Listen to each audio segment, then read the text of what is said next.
राम जी गंगा जी के तट पर आ गए, गंगा जी किनारे आ गए और गंगा जी किनारे एक भगवान का बड़ा अनोखा भक्त बैठा हुआ था। केवल एक ही भक्त बैठा है, बाकी सब लोग भगवान राम जी के पीछे पीछे हैं। देख रहा है राम जी क्या कर रहे हैं, रोते हुए बिलखते हुए सुमंत जी को वापस किए कि सुमंत आप वापस जाइए। जो सुमंत जी भगवान राम जी के तपस्वी वेश को देखकर एक नन्हे से बालक की तरह रो रहे थे, ऐसे सुमंत जी को विदा किया है राम जी ने। आप अपनी बेटी को जब विदा करते हो तो रोते ही भी विदा करते हो, और भगवान राम मातृ स्थानापन्न है, अपने भक्त को विदा कर रहे हैं। तो अब भक्त यदि रो रहा है तो भगवान हंस रहे होंगे, उस समय मुस्कुरा रहे होंगे? नहीं, भगवान राम जी भी बहुत गंभीर हैं इस समय। और केवट देख रहा है, अरे राम जी ने सुमंत जी को कहा कि सुमंत जाओ, वापस जाओ, अयोध्या जी जाओ। सुमंत जी रो रहे हैं और राम जी का जो स्वरूप है, जो मुखमंडल है, उस पर बड़ी मलिनता छाई हुई है, उदासी छाई हुई है। आप कभी फोटो खिंचवाए हो? है? अरे फोटो खिंचवाए हो कि नहीं? तो फोटो में वो फोटोग्राफर क्या करता है, इंग्लिश में, अंग्रेजी में बोलता है प्लीज स्माइल स्माइल प्लीज, फिर वो क्लिक करता है? ऐसे ही खिंचवाते हो ना? अरे बोलो ना जी। अच्छा जी। तो आज केवट भगवान की एक फोटो खींचना चाह रहा है, लेकिन जिस फोटो में मुखमंडल में उदासीनता हो, मलिनता हो, क्या वो फोटो अच्छी लगेगी? बोलो, नहीं अच्छी लगेगी। तब केवट ने यह ठान लिया कि मैं भगवान की फोटो तो खींचूंगा, लेकिन उस फोटो में भगवान का जो मुखमंडल है उसमें उदासीनता नहीं, बल्कि भगवान बड़ी जोर से ठहाका लगाकर हंसते हुए हमें फोटो खिंचवाएंगे, ऐसा केवट ने संकल्प कर लिया है। प्यारे भगवान राम जब तक हंस नहीं रहे हैं तब तक केवट कुछ नहीं बोल रहा है ना। केवट अपने नाव में बैठाने के लिए तैयार ही नहीं हो रहा है। अब बहुत ध्यान से सुनिएगा, ये निष्काम घाट है, जिस घाट पर केवट बैठा हुआ है। श्री राधे। अब केवट क्या कहता है? केवट कहता है, प्रभु भगवान ने केवल एक ही शब्द कहा है कि मांगी नाव, बस भैया केवट नैया लाओ। अब केवट क्या कहता है? सारी बात केवट बोल रहा है, राम जी केवल सुन रहे हैं।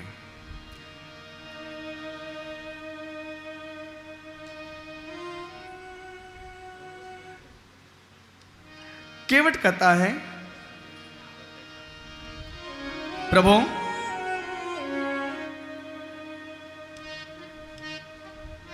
मैं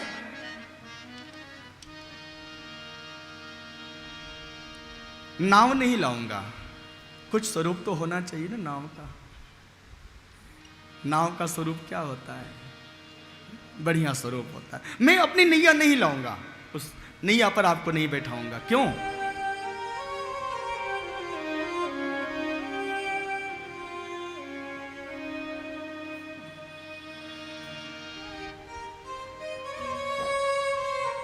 क्यों नहीं लाओगे भैया? केवट कहता है, प्रभु आपके चरणों में जादू है। कैसे मालूम? मैंने रात में सुना था, जब लक्ष्मण जी निषाद राज को बता रहे थे ना, उस समय हम बड़े कान लगा के सुन रहे थे। आपके चरणों में जादू है प्रभु, हम जो है अपनी नैया नहीं लाएंगे ना।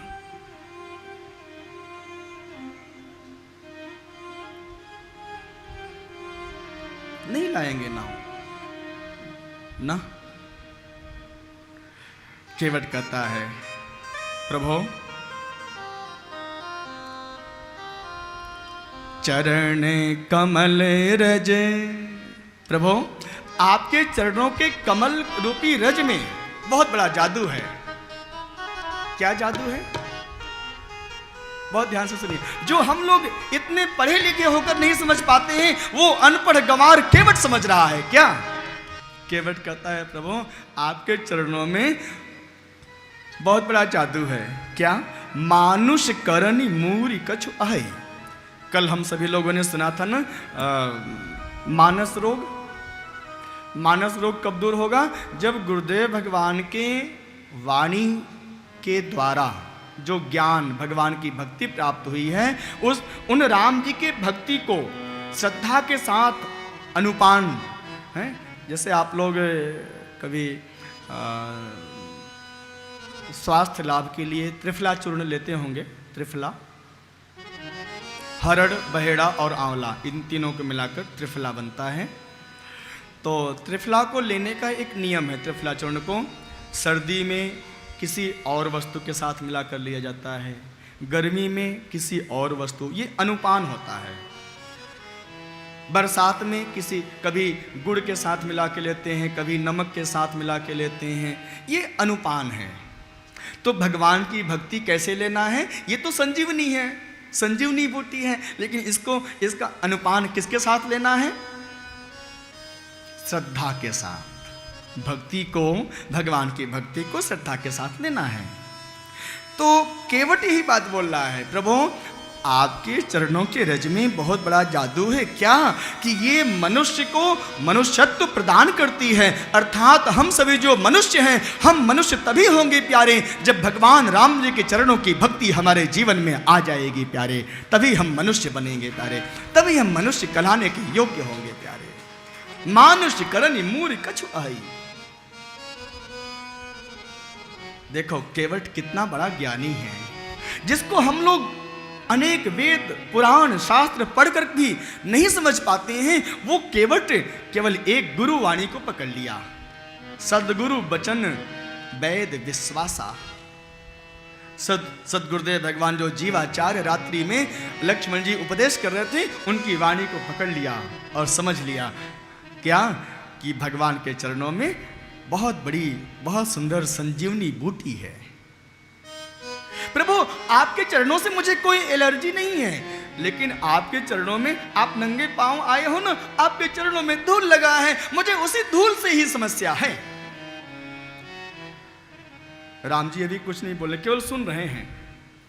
कैसे सुन रहे हैं? जिस तरह से आपका छोटा सा नन्हा सा बालक तोतली भाषा में, जो बालक अभी बोलना शुरू कर रहा है, वो बालक कभी जब बोलता होगा आपसे, मैया मैया मैं बड़ा हो जाऊंगा, आपके लिए साली लाऊंगा, आपके लिए बढ़िया एसी लगवाऊंगा, बोलता है ना, साबुन लाऊंगा, तोतली भाषा में बोलता है जी। अब मैं कैसे तोतली भाषा में बोलूं? आप समझ गए ना?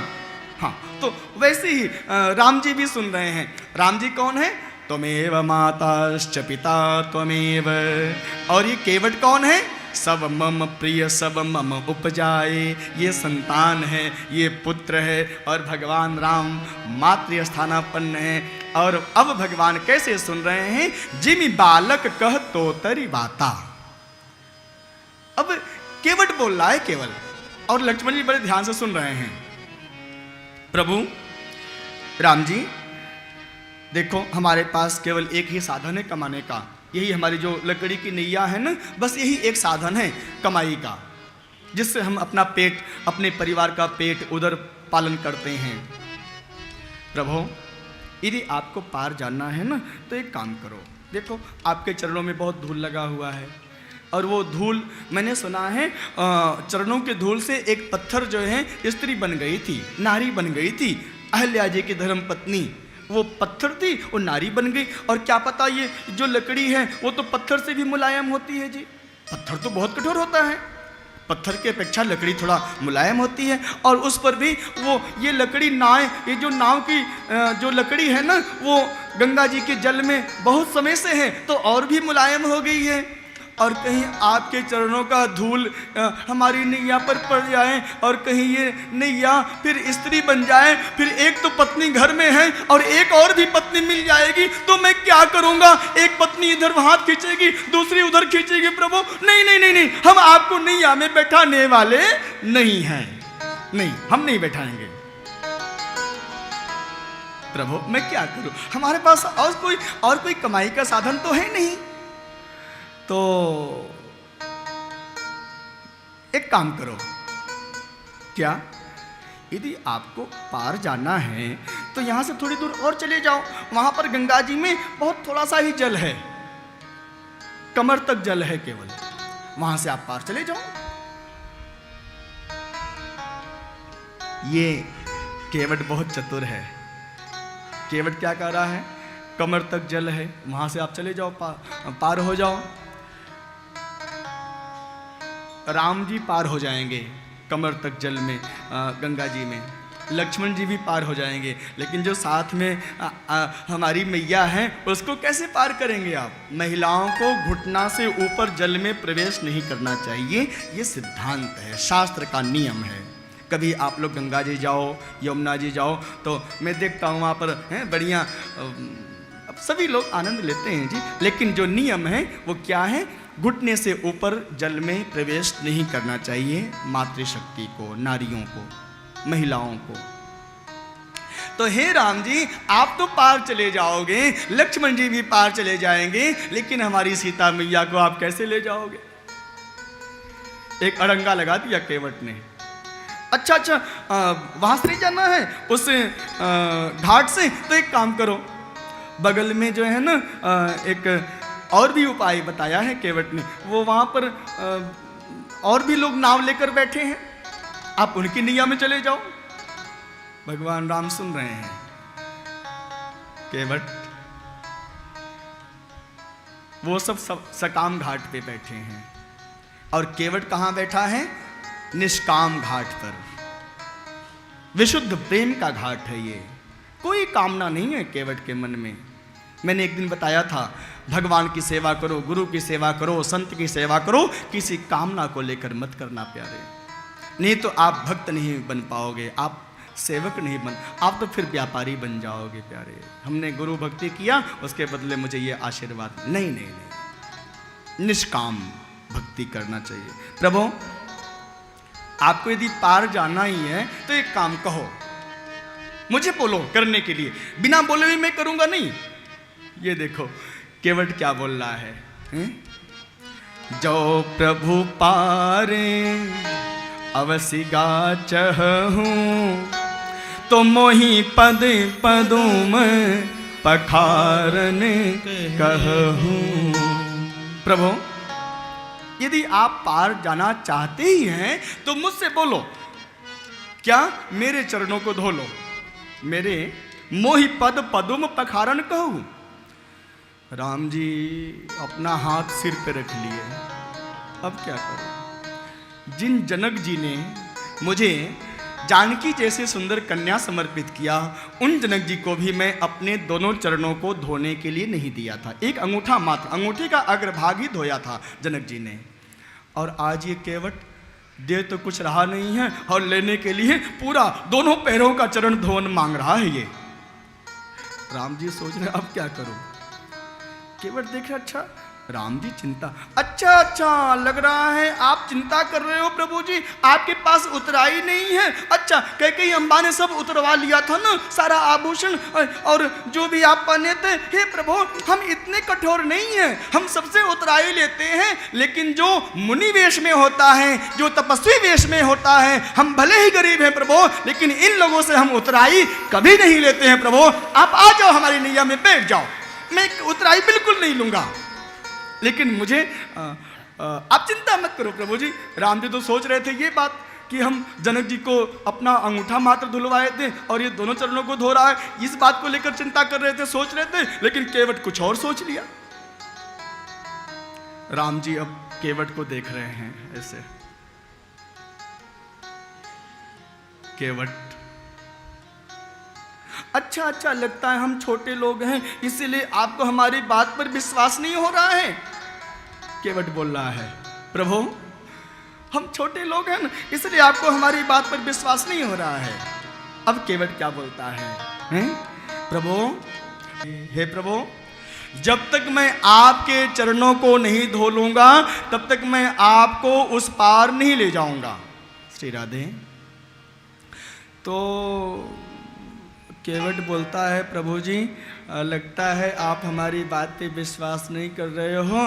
तो केवट ने राम जी के पिता की शपथ ले लिया, मैं आपके पिता की सौगंध लेकर बोलता हूँ कि मैं उतराई नहीं लूँगा। लक्ष्मण जी बगल में खड़े थे, देख रहे हैं, अरे ये क्या बोल रहा है, भगवान इतने सीधे हैं, सरल हैं, तो इसका मतलब ये हमारे पिता तक पहुंच रहा है। लक्ष्मण जी को क्रोध आ गया।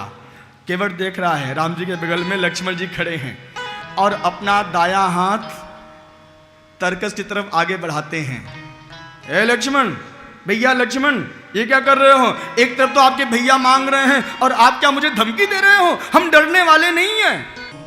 भैया लखनलाल जी, एक तरफ तो भैया आपके भैया मांग कर रहे हैं, मांगी नाव, और तुम हमको डरा रहे हो। मैं डरने वाला नहीं हूं, मुझे मारना चाहते हो, मारो, मैं तैयार हूं। ये देखो कितना निर्भय है केवट। जो भी भगवान की भक्ति करते हैं ना, उन भक्तों में सबसे बड़ा गुण, सबसे पहला गुण कौन सा होता है मालूम है? हैं? श्रीमद् भगवत गीता का यदि आप लोग पाठ करते होंगे तब आपको मालूम होगा, दैवी संपदा, जो भगवान की भक्ति करते हैं उनके अंदर सबसे पहला गुण, सबसे महत्वपूर्ण गुण होता है कि वो किसी से डरते नहीं हैं। अभयम सत्व संशुद्धि, सबसे पहला गुण क्या है? देवी संपदा में निर्भय होना। भगवान राम जी भी कहते हैं, निर्भय हो देव समुदायी, तुम निर्भय हो जाओ, क्योंकि मैं राम परब्रह्म तुम्हारी रक्षा करने के लिए अवतार लूंगा। तो केवट कहता है, राम लक्ष्मण भैया तुम मारने के लिए तैयार हो, मैं मरने के लिए तैयार हूं, चलो मारो मुझे। लेकिन ध्यान देना, मारने से पहले दो चार बात सुन लो। क्या? अब लक्ष्मण जी बिल्कुल सन्न रह गए। क्रोध केवल लक्ष्मण जी ही करते हैं, सबसे अधिक क्रोध, लेकिन आज केवट ने जैसे ही बोला तो लक्ष्मण जी का क्रोध भी बिल्कुल सन्न रह गया। अब क्या करूं मैं? हैं? लक्ष्मण तो मुझे, हैं? ये केवट तो बोल रहा है मुझे मारो, मैं मरने के लिए तैयार हूं। भैया लक्ष्मण, मालूम है एक बार मैं, इसको पूर्वजन्म की कथा याद है कि पूर्वजन्म में पहले ये कौन था केवट, पूर्वजन्म में इसको याद है। एक बार क्षीर शाही भगवान नारायण शेष शैया पर शयन कर रहे थे, तो उस समय एक जल जंतु कछुआ वो बार बार आता और राम जी के, नारायण भगवान जी के शयन करते हुए कोमल चरणों को स्पर्श करने का प्रयास करता। अब लाल लाल है ना भगवान नारायण के चरण कमल, तो सोचता क्या पता कुछ अच्छी वस्तु हो, तो चरणों में बार बार वो अंगूठे में स्पर्श करने का प्रयास कर रहा था। एक बार आया तो शेष भगवान ने अपने पूंछ से उसको हटा दिया कि भगवान नारायण शांताकारम भुजग शयनम पद्मनाभम सुरेशम, भगवान नारायण तो शयन कर रहे हैं और ये कछुआ जो है जल का प्राणी बार बार जो है भगवान नारायण के नींद में विघ्न कर रहा है। एक बार हटा दिया, दो बार हटा दिया, फिर आ रहा है वो। परिश्रम तब तक करते रहो प्यारे जब तक मुझे सफलता नहीं मिलती है, ये राम कथा मुझे शिक्षा देती है प्यारे। 4 बार आया, 10 बार आया, 20 बार आया, 25 बार आया, फिर भी लक्ष्मण जी हैं शेष भगवान बार बार अपने पूंछ से हटा रहे हैं। लेकिन जैसी 27वीं बार आया वैसी ही शेष भगवान ने अपने फण से थोड़ा सा फुंकार मारा। अपने फण से जिस पर भगवान शयन कर रहे थे थोड़ा फुंकार मारा। और ये काल के अवतार हैं, साक्षात काल, इनका निशाना कभी भी चूकता नहीं है, अचूक होता है। जिमि अमोघ रघुपति कर बाना, ये भगवान रघुकुल के बाण हैं। तो फुंकार मारा तो वो कछुआ जो है उसको वो मर गया, कछुआ मर गया। और जब मर गया वो तो उसके मन में यही था कि मैं भगवान नारायण के चरणों को स्पर्श करूं। अब वही कछुआ केवट बन के आया है, केवट बन गया वो, क्योंकि भगवान राम के बाण कभी किसी को जब मारते हैं ना तो वो मरता नहीं है बल्कि वो तरता है, उसको तार देते हैं भगवान के बाण। तो आज वो कछुआ जल जंतु से, जल प्राणी से मानव बन गया, क्योंकि शेष भगवान के द्वारा इसकी मृत्यु हुई है। और अब लक्ष्मण जी केवट कहता है, भैया लक्ष्मण जी, हे लखनलाल जी, एक बार आपने मुझे मारा था तो मैं जल जंतु से मानव बन गया, और अब की बार जब आप मुझे मारोगे तो मैं मानव से देवता बन जाऊंगा। मारो मुझे, मैं मरने के लिए तैयार हूं, मैं देवता बन जाऊंगा। हैं लक्ष्मण, मुझे मालूम है कि आपके बाण कभी मारते नहीं हैं बल्कि तारते हैं। लक्ष्मण जी सोच रहे हैं, ये तो घाटे का सौदा कर दिया। अरे मारो ना, क्यों नहीं मार रहे हो? लेकिन और भी बात सुन लो। क्या? लक्ष्मण जी पूछते हैं ऐसे इशारे में, क्या? देखो लक्ष्मण जी, हमारे बच्चे छोटे छोटे हैं, हमारी एक बढ़िया सी सुशील जो है धर्म पत्नी है। जब हम मर जाएंगे ना तो हमारे परिवार में तो और कोई है नहीं, तो हमारे परिवार का, बच्चों का पालन पोषण आपको ही करना पड़ेगा, क्योंकि आपने मुझे मारा है, इसलिए बच्चों को, पत्नी को आपको ही संभालना पड़ेगा। मारो मुझे, मैं तैयार हूं। लक्ष्मण जी कहते हैं तो और भी घाटे का सौदा है, बताओ। इधर मैं इसको मारूंगा, उधर पत्नी और बच्चे लिपट जाएंगे चरणों से। अरे मारो ना, क्यों नहीं मार रहे हो? लक्ष्मण जी, हे भैया, लखन भैया, जब आप मुझे मार दोगे ना तो हमें कंधा देने के लिए, चूंकि हमारे बच्चे बहुत छोटे छोटे हैं, तो आपको और भैया, आपके भैया राम जी को हमारे शरीर को कंधा देना पड़ेगा। मारो मारो जल्दी से, मैं मरने के लिए तैयार हूं। और जब हम मर जाएंगे तो वो मृत्यु के पश्चात जो कर्म होता है, हाँ, हमारे यहाँ कोई विद्वान पंडित तो है नहीं, हम तो गांव के रहने वाले हैं, निषाद कुल के हैं। तो हमने सुना है आपके भैया और आप जो है गुरुदेव वशिष्ठ जी के यहाँ पढ़ने गए थे, आपको बढ़िया संस्कृत का श्लोक आता है, तो आपको हमारी तिलांजलि भी आपको ही करनी पड़ेगी, श्लोक भी आपको ही पढ़ना पड़ेगा। लक्ष्मण जी कहते हैं ये तो बहुत घाटे का सौदा है, इसको तो मारना मतलब बहुत घाटे का सौदा है, इसलिए लक्ष्मण जी का बाण निकल ही नहीं रहा है। अरे भैया मारो मारो, क्यों नहीं मार रहे हो? मारो ना, मैं तैयार हूं मरने के लिए। जैसे आप लोग हंस रहे हो ना, मुस्कुरा रहे हो, वैसे ही राम जी भी, जैसी केवट के इस वाणी को सुने, वैसी राम जी भी बड़ी जोर से ठहाका लगा के हंस रहे हैं। अरे लक्ष्मण, इसे तुम मार नहीं सकते हो, क्योंकि ये निर्भय है, ये हमारा बड़ा अनोखा भक्त है। लक्ष्मण, तुम नहीं मार सकते। अब केवट ने तुरंत, जैसे राम जी मुस्कुराए, हंसे, अब केवट ने फोटो खींच लिया। प्रसंग की शुरुआत में ध्यान रखना, क्या? सुनी केवट के बैने, केवट की वाणी कैसी है जो हम सुना रहे थे आपको? प्रेम लपेटे अटपटे। जैसे आप लोग जलेबी खाए हो कि नहीं? जलेबी मीठी होती है, फीकी होती है? हैं? मीठी होती है?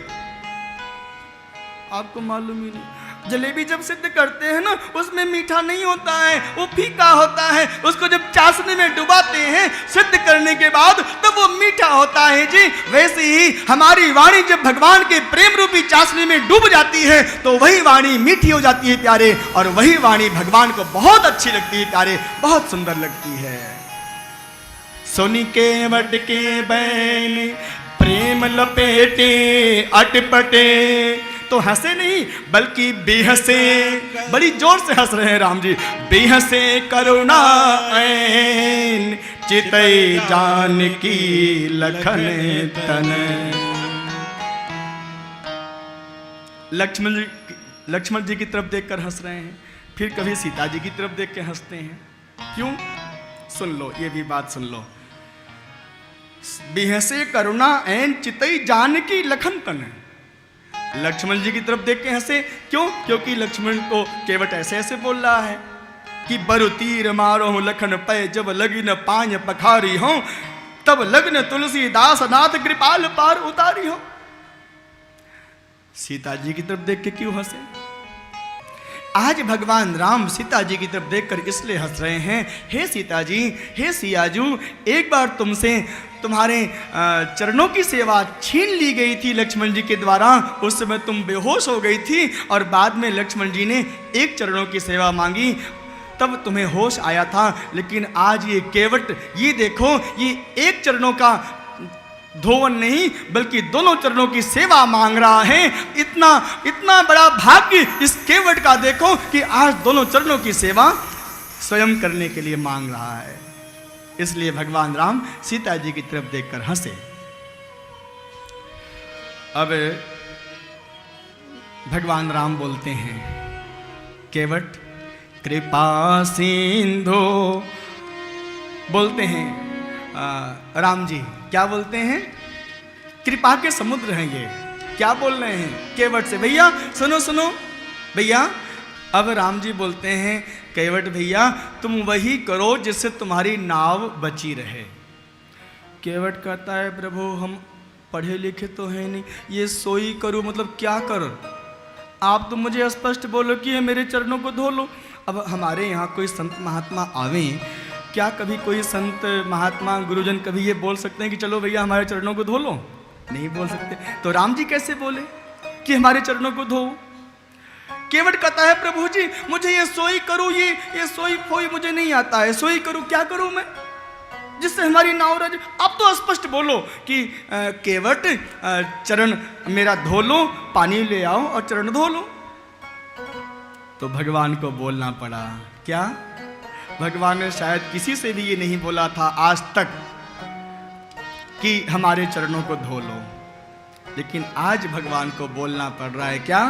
भैया बेग आनी जल पाए पखारूं, तुम जल्दी से जल ले आओ और हमारे चरणों को धो लो।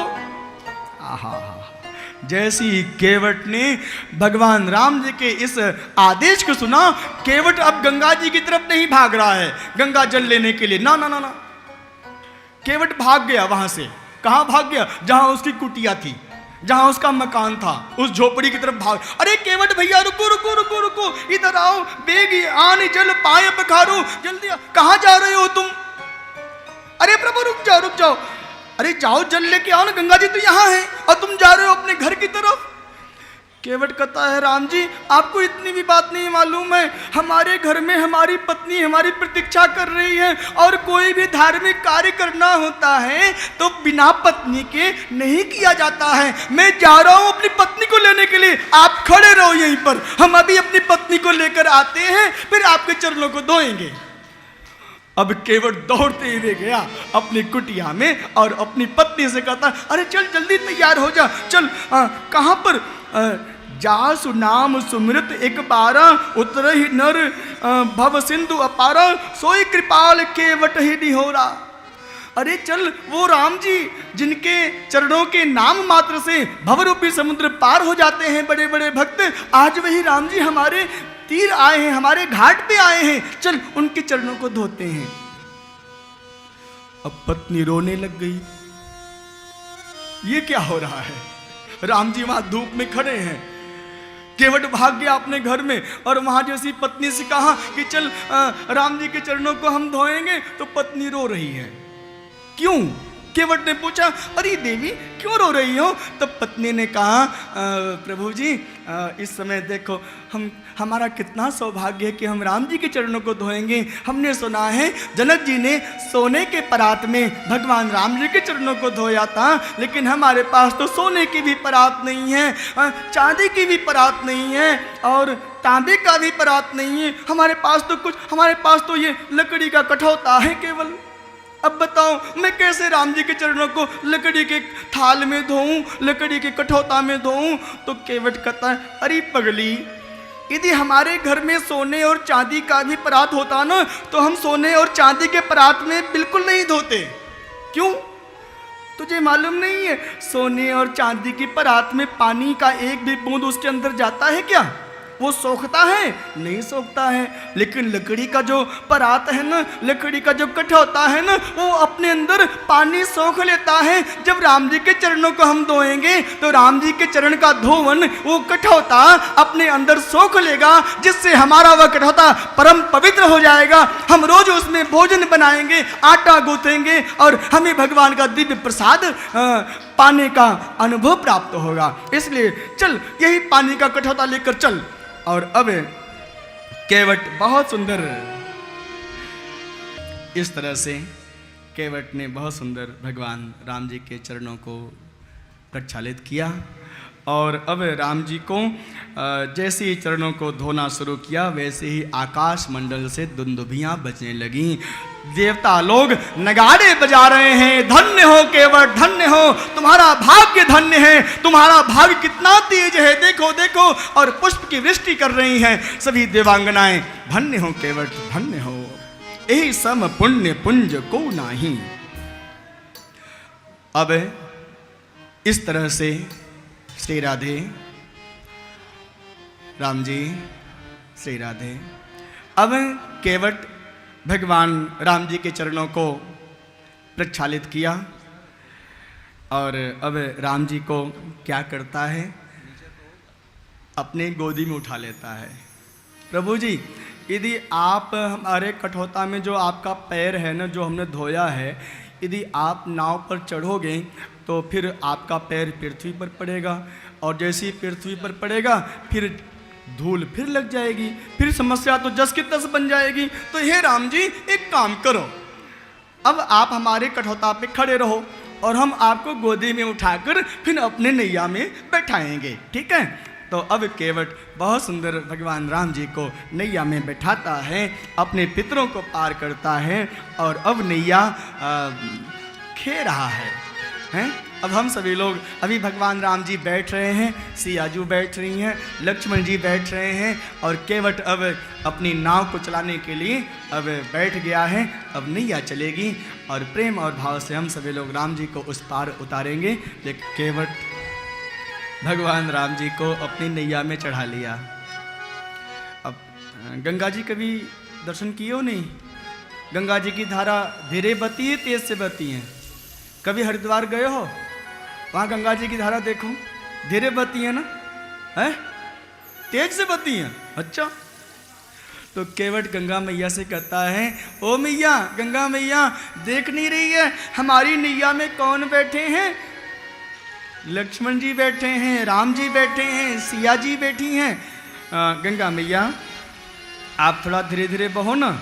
तो गंगा मैया जो बहुत ज़ोर से बह रही थी, उन गंगा मैया से ये केवट कहता है कि गंगा मैया धीरे बहो थोड़ा, नहीं तो राम जी आप जोर से बहोगी तो कहीं नैया ऐसे ऐसे उलट पलट होने लग जाए और हमारे राम जी कहीं गंगा जी में गिर गए तो। बड़े कोमल स्वभाव के हैं राम जी। अब आइए हम सभी लोग केवट के साथ गंगा जी से प्रार्थना करें प्रेम और भाव से। केवट ने भगवान सीताराम और लक्ष्मण जी को अपनी नाव में बैठाया और उस पार उतारा। अब कथा बहुत सुंदर दिशा की ओर मुड़ रही है, बहुत अद्भुत कथा। अब जैसे ही भगवान राम जी को केवट ने उस पार उतारा, श्री राधे, वैसे ही अब केवट ने प्रणाम करने के लिए भगवान के चरणों में अपने आप को निवेदन कर दिया। अभी तक प्रणाम नहीं किया था राम जी को। इतनी वार्तालाप हो गई, राम जी घाट पर आए, गंगा जी के तीर पर आए, लेकिन केवट ने प्रणाम नहीं किया। क्यों? क्योंकि केवट अभी प्रणाम के महत्व को जानता है। यदि मैं प्रणाम कर लूंगा तो राम जी जो कहेंगे वो मुझे करना पड़ेगा। मांगी नाव न केवट आना, फिर मैं कैसे मना करूंगा कि मैं नैया नहीं लाऊंगा। अब केवट भगवान के चरणों में प्रणाम किया और भगवान ने केवट को कुछ देने के लिए मन में विचार किया। क्या?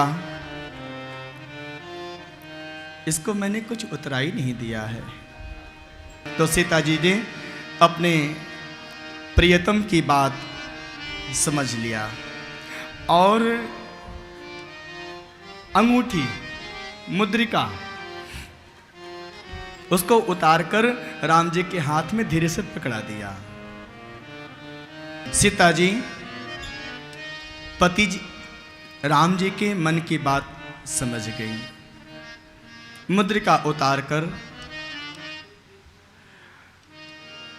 राम जी को पकड़ा दी और राम जी, नहीं नहीं प्रभु, मुझे कुछ नहीं चाहिए। ये क्या कर रहे हो आप? अच्छा, हम छोटे लोग हैं ना, ये आप क्या कर रहे हो? केवट बोल रहा है राम जी से, प्रभु आपने अपने लक्ष्मण जी के मर्यादा को, लक्ष्मण जी की प्रतिज्ञा को, उनको मान रखने के लिए आपने लक्ष्मण जी को सोने के लिए आदेश तक नहीं दिया था रात्रि में, और आज आप हमारी मर्यादा को, हमारी प्रतिज्ञा को तोड़ने के लिए आप क्या कर रहे हो? ये मुझे उतराई दे रहे हो? ऐसा क्यों कर रहे हो प्रभु? केवट व्याकुल हो गया, चरणों में गिर पड़ा। प्रभु ऐसा मत करो, मैंने प्रतिज्ञा लिया है, मैंने आपके पिता की सौगंध लिया है कि मैं उतराई नहीं लूंगा, और आप हमारी प्रतिज्ञा को तोड़ने के लिए मुझे उतराई दे रहे हो। इसलिए केवट व्याकुल हो गया।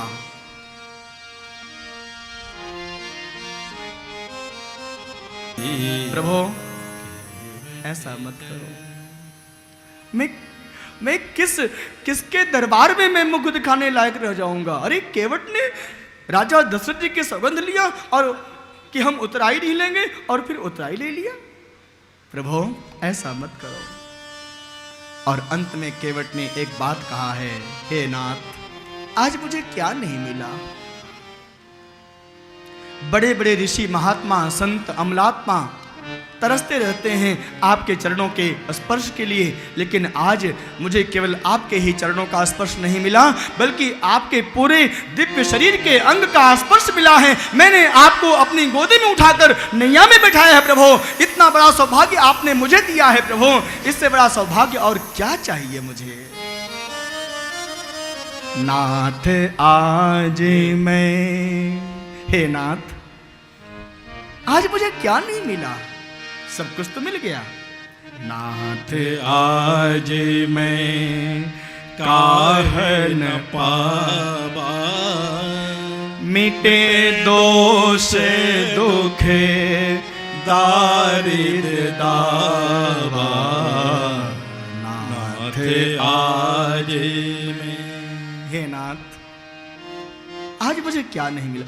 आज मैं जन्म जन्म का दरिद्र, आज मैं आपके चरण रूपी संपत्ति से, आपके चरणों की भक्ति रूपी संपत्ति से युक्त हो गया। और क्या चाहिए मुझे प्रभु? अब कुछ नहीं चाहिए प्रभु। अब कछु नाथ नहीं। आहा कितना सुंदर वाक्य बोला है केवट ने। अब सब बोलना हमारे संग, क्या? अब कछु नाथ नहीं चाहिए मोरे, दीन दयाल अनुग्रह तोरे। अब कछु नाथ, अब कछु नाथ ना। हे प्रभु अब कुछ नहीं चाहिए मुझे, बस आपका अनुग्रह बना रहे, यही चाहिए मुझे। भगवान से यदि कुछ मांगना तो प्यारे केवट के जैसे मांगना, दीन दयाल अनुग्रह तोरे, बस। और क्या? जो सुख और दुख मिला है वो तो मुझे भोगना ही पड़ेगा। ध्यान रखना, कितना भी मंदिर में जाओ, कितना भी मंत्र जप लो, कितना भी माथा अपना पटक लो प्यारे मंदिर के दरवाजे पर, लेकिन जो सुख और दुख मिला है वह सबको भोगना पड़ेगा। अवश्य में भोक्तव्यम, ये पत्थर की लकीर है प्यारे, कोई नहीं मिटा सकता। आज भगवान को भी देखो, आज भगवान को भी जंगल जाना पड़ा प्यारे। राजा दशरथ जी को एक श्राप मिला था अंधे माता पिता का। श्रवण कुमार के अंधे माता पिता ने श्राप दिया था दशरथ जी को कि पुत्र के वियोग में तुम भी तिल तिल करके मरोगे। अनजाने में एक अपराध हो गया था दशरथ जी से, जब शादी नहीं हुई थी, विवाह नहीं हुआ था, तब की बात है ये। शब्द भेदी बाण से श्रवण कुमार की मृत्यु हो गई थी। कथा आप सब जानते हैं। अवश्य में भोक्तव्यम, साक्षात परब्रह्म परमात्मा भगवान राम दशरथ जी के पुत्र हैं, लेकिन फिर भी विधि के लेख को राम जी भी नहीं मिटा पाए प्यारे, नहीं। केवट को भगवान ने अब विदा किया।